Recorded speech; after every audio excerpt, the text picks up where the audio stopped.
Magurka. Historická zlatá banská osada na severnom úpätí hlavného hrebeňa Nízkych Tatier.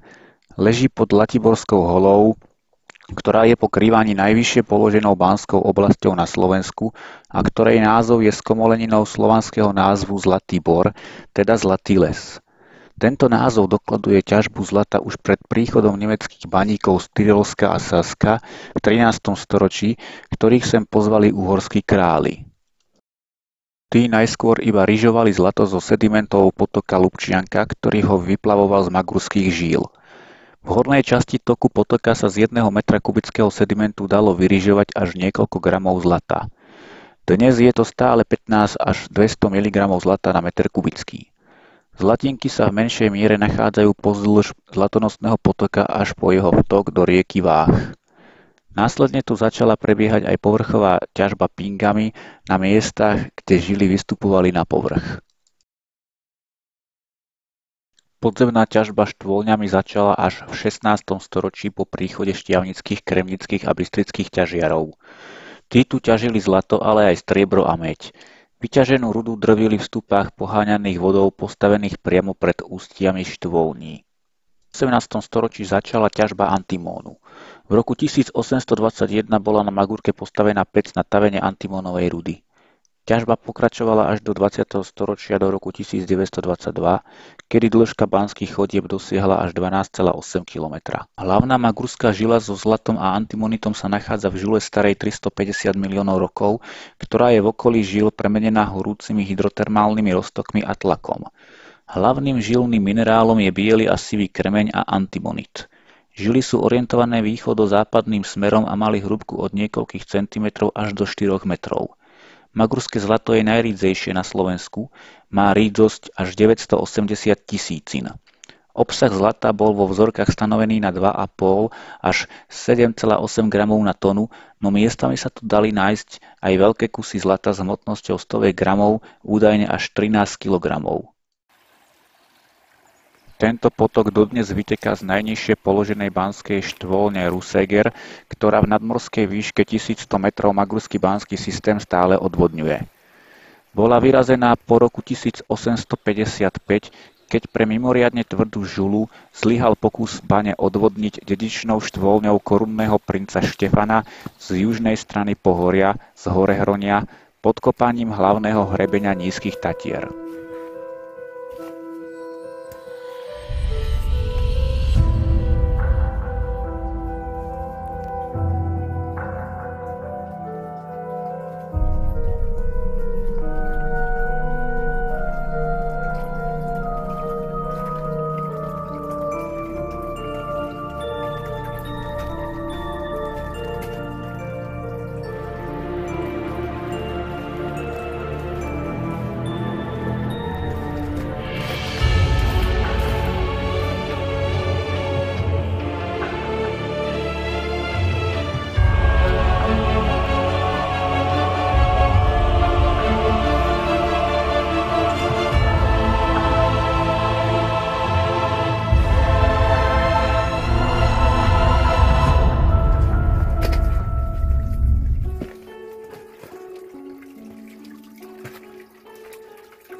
Voda z magurských baní vyteká aj z aktívnej odvodňovačky pod haldou štôlne Kilián.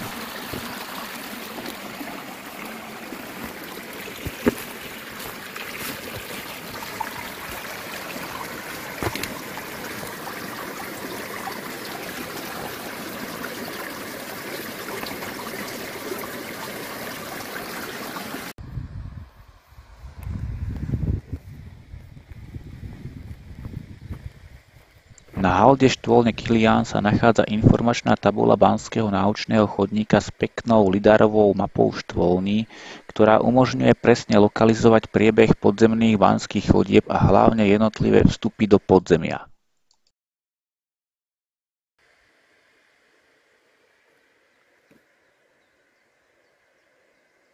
Štvoľňa Kilián je na mape vyznačená fialovou farbou. Bola razená od roku 1835 a dosiahla dĺžku 3674 metrov, čím sa stala najdlhšou štvoľňou na Magurke. Na nadmorskej výške 1160 metrov otvorila hlavnú Magurskú žilu takmer v celej jej dĺžke. Hlavná Magurská žila je orientovaná východno-západným smerom a teda prebieha v smere hlavného hrebenia Nízkych Tatier.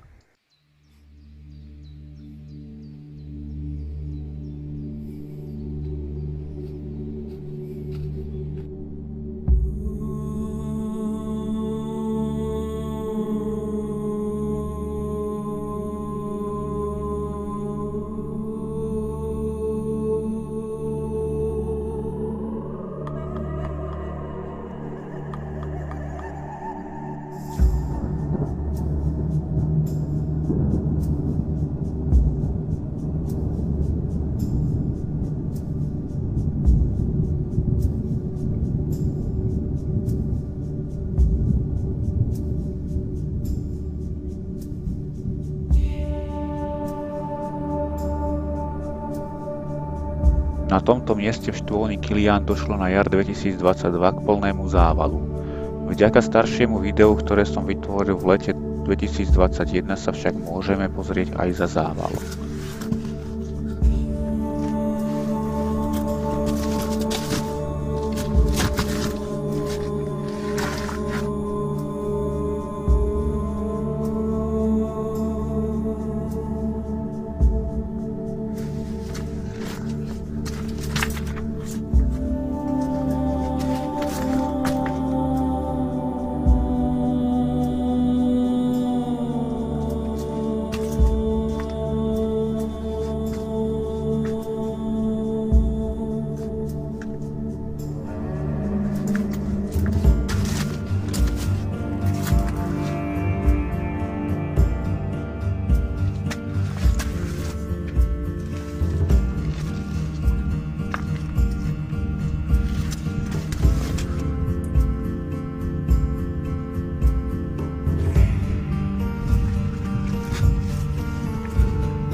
Štvoľňa tu končí závalom. Údajne ešte v 70. rokoch 20. storočia sa tadiaľto dalo pokračovať a dostať sa až do veľkých dobývok.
Nad štvoľňou Kilián sa v nadmorskej výške 1240 metrov nachádza vstup do štvoľne Magurka, ktorá je zaujímavá historicky úzkym a nízkym profilom chodby v strednej a zadnej časti štvoľne, zbytkami doskových dráh a stopami po ručnom kresaní.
Vystúpili sme do výšky 1380 metrov na lokalitu Striebornica, kde sa ťažil tetraédrit s vysokým obsahom striebra. Vyskytuje sa tu aj pyrit zvetávajúci na žltohnedý limonit.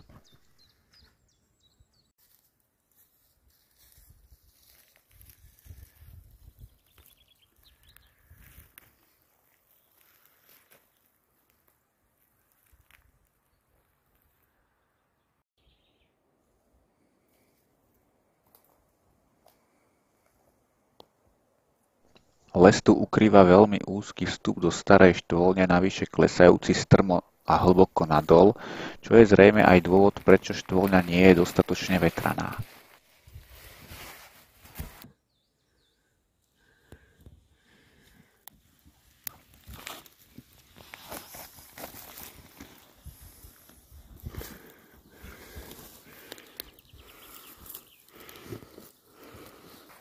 Anemometer v ústi štvoľne nenameral žiadny pohyb vzduchu. Vzduch v štvoľni bol citeľne ťažký.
Dozimeter merajúci dávkový príkon alfa, beta a gamma žiarenia tu zobrazoval hodnoty okolo 300 nanosievertov za hodinu, pričom bežné radiačné pozadie nepresahuje 200 nanosievertov za hodinu.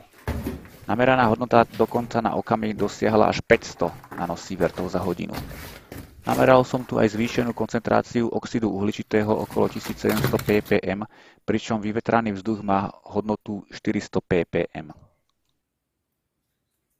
Tieto hodnoty naznačujú, že by sa tu mohol hromadiť radioaktívny plyn radón, čo sa aj potvrdilo.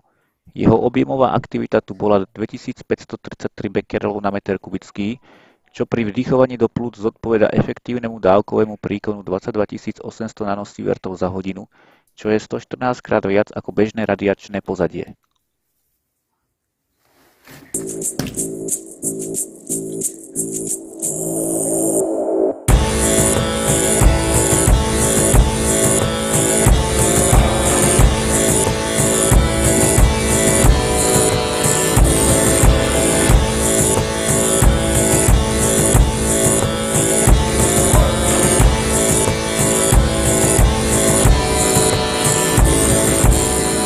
Štôlňa tu končí čelbou. Cestou k štôlni Eleonóra prekonávame potok Magurka.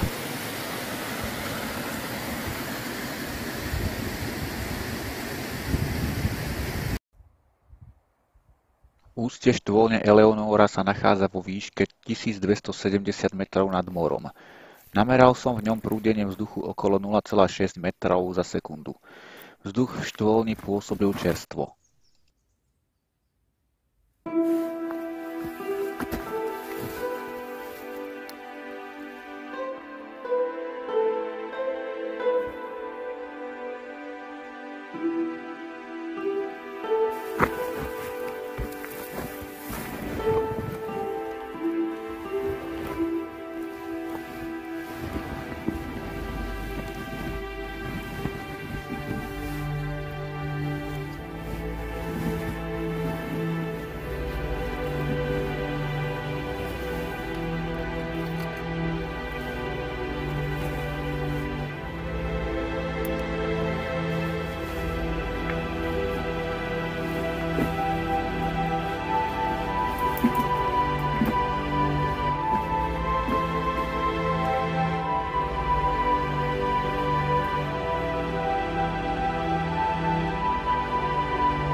Hodnota radónu v štvolni bola 56 bekrelov na meter kubický, čo zodpovedá efektívnemu dávkovému príkonu 504 nanosievertov za hodinu.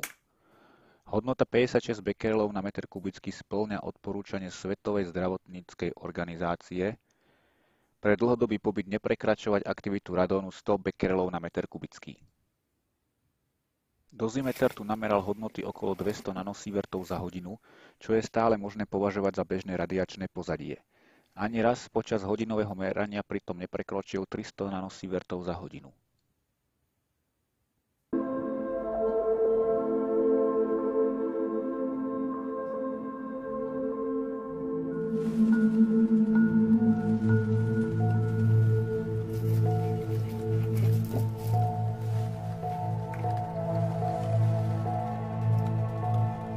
Koncentrácia oxidu uhličitého vo vzduchu bola okolo 400 ppm, čo je rovnaká hodnota ako na povrchu.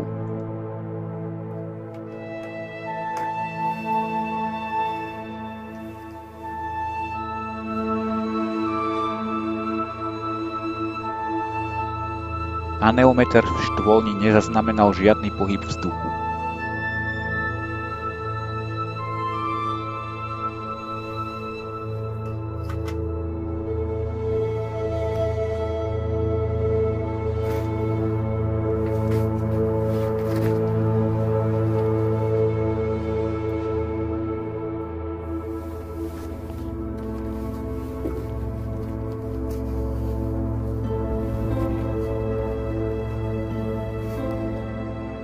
Štvoľňa končí závalom.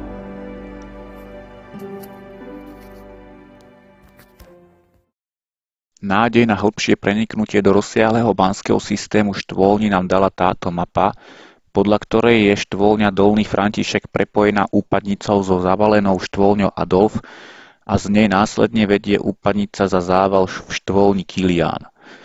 Zo štvoľne Kilián vedú úpadnice do celého banského systému. Štvoľňa Dolný František bola síce zavalená, no vyzerala by ľahko vykopateľná. Zavalené ústie pri našom príchode. Otvoriť štvoľňu nebolo ťažké. Prvý pohľad do štvoľne. Voda v nej siahla do výšky ani nie pol metra pod strop, takže vojsť dnu by sa nedalo ani v brodiacom obleku. Štvoľňu bolo teda nutné najskôr odvodniť. Pokus vykopať odvodňovací jarok dopadol neúspešne, pretože sme narážali na balvany zasahujúce pod svahy jarku a ich vyťahovanie vyvolávalo masívne zosuvy. Preto sme sa rozhodli skúsiť vodu zo štvoľne vypustiť pomocou 20 metrov dlhej hadice.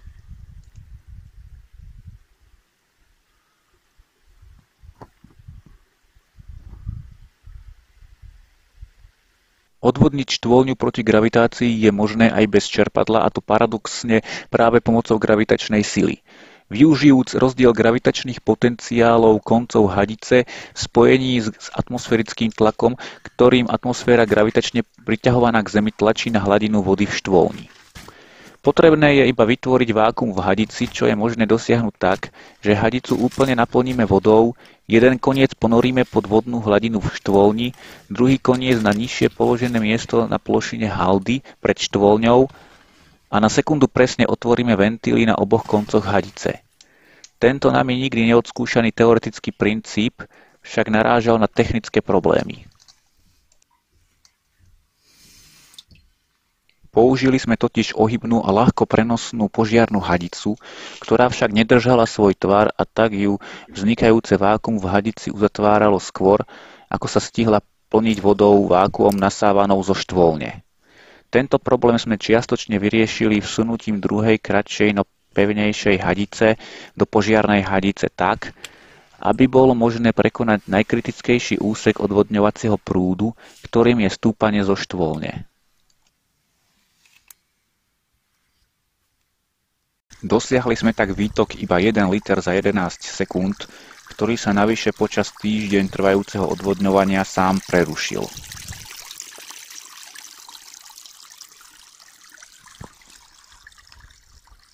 Takmer sme to vzdali, no začatý experiment mi nedal pokoj.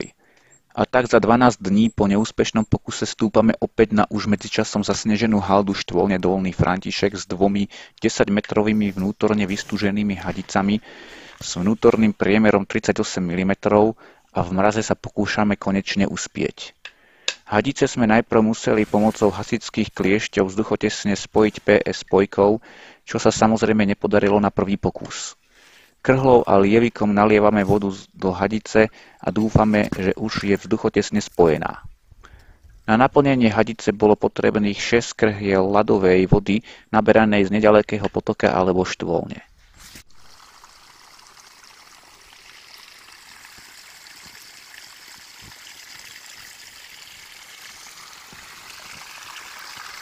Výsledný výtok bol 1 liter za 1,72 sekundy.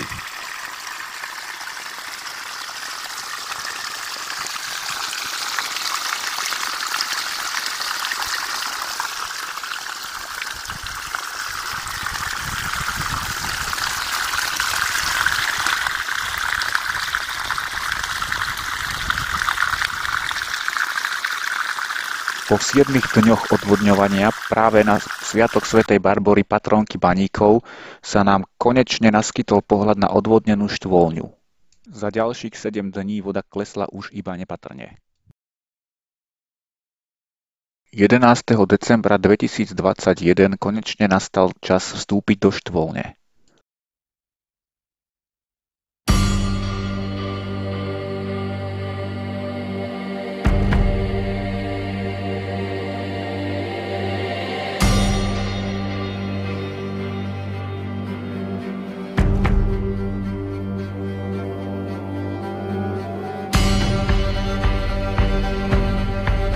Voda na niektorých miestach v úvode štôlne bola tak hlboká, že mi iba veľmi tesne stačil brodiaci oblek.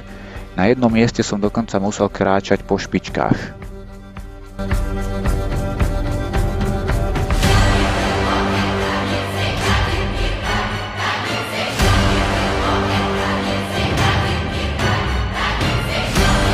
Podzemný prameň, ktorý zatápal ústie štôlne.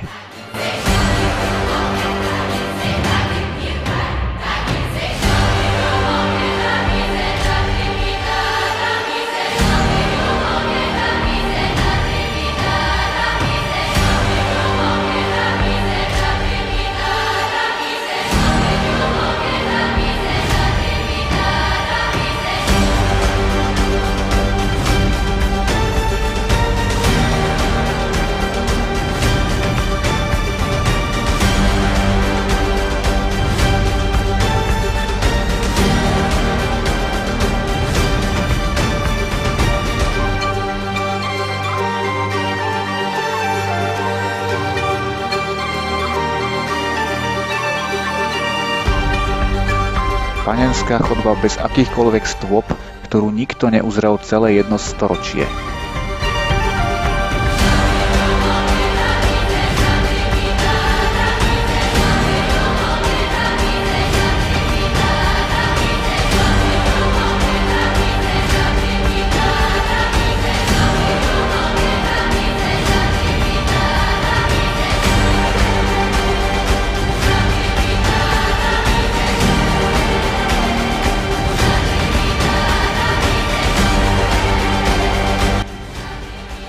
Štôlňa tu končí závalom a ním končia aj naše nádeje na prienik do tajomných hlbín rozsiahleho magruského banského systému.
Furtner je veľmi pekná historická štvoľňa. Začína relatívne zachovanou výdrevou a pokračuje úzkou nahor proti vode stúpajúcou chodbou so zachovaným reliktom pôvodnej kresanice.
Štôlňa tu končí závalom.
Relikt pôvodnej kresanice.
Vstup do odvodňovacieho tunela, ktorý po 50 metroch vedie do zavalenej štôlne Ritterstein. Znie to neuveriteľne, ale v roku 2008 sa ružomberskí jaskyniari tadiaľto skutočne preplazili až do chodby štôlne.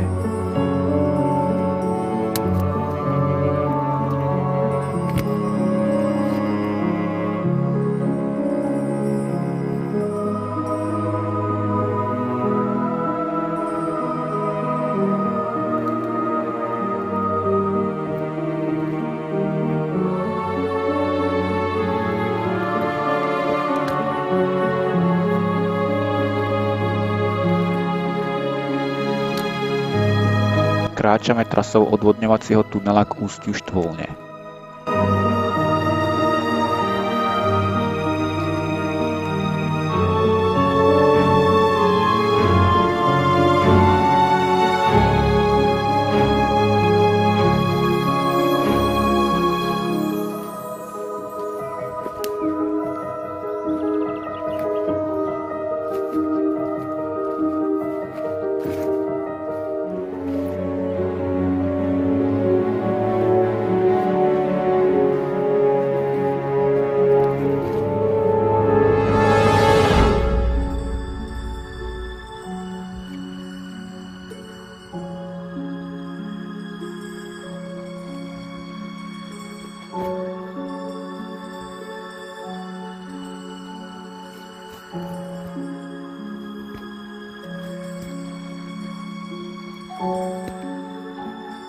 Štôlňa je dlhá 1250 metrov a steny má vystúžené múrivom. V zavalenom ústí je možné vidieť zbytky výdrevy.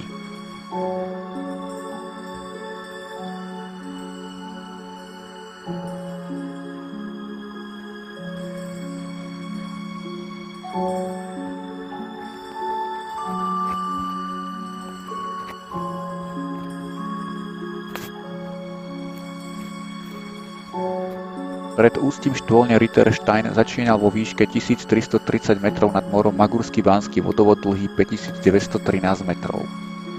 Využíval veľké prívaly vody zo štôlne na pohon stúp, ktoré pred nižšie položenými ústiami štôlní Leopold, František a Kilián drvili vyťaženú rudu.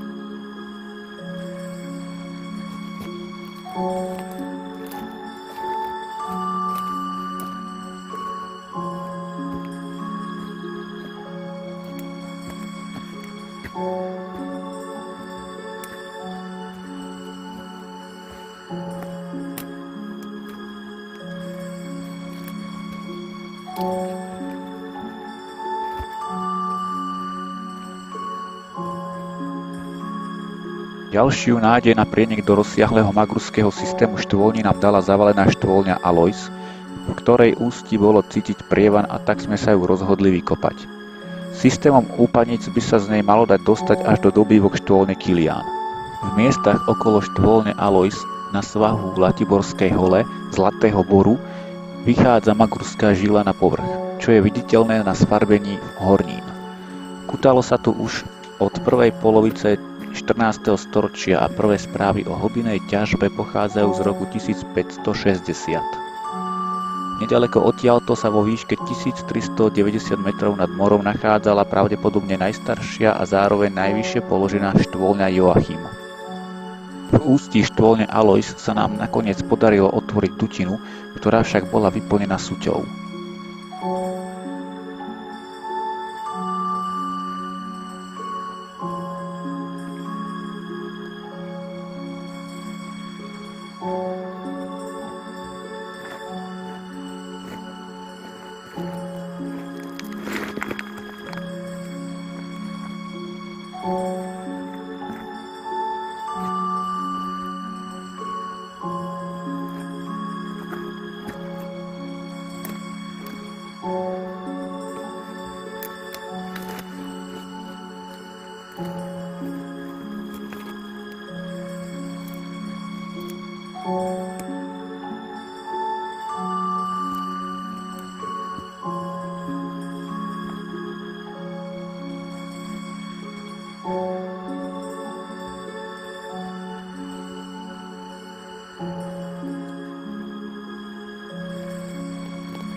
Na halde štvoľne sa zachovali základy banského krámca.